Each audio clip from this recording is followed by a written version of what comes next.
Hello guys, welcome back to my YouTube channel.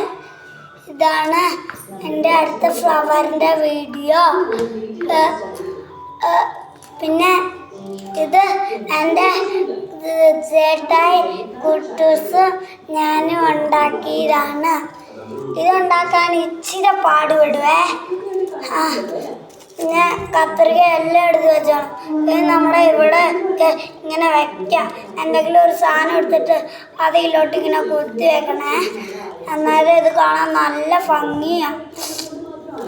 ഇത് വെച്ച് ഇങ്ങനെ ചെയ്യാനൊക്കെ പറ്റും. പക്ഷെ ഇത് നിലത്തിട്ട് ഇങ്ങനെ അടിക്കരുതേ, പൊട്ടിപ്പോവേ. ഇങ്ങനത്തെ ഫ്ലവർ ഇതിൽ വേണമെങ്കിൽ നിങ്ങൾക്ക് കളറോ ഗിൽറ്റോ എന്തെങ്കിലും തേച്ച് വയ്ക്കാം. ഇത് ഉണ്ടാക്കുന്ന എങ്ങനെയാണെന്ന് ഞാൻ അടുത്ത ദിവസം കാണിച്ചു തരാമേ. ഇത് സൂപ്പറാണ്. എന്നാൽ ബൈ.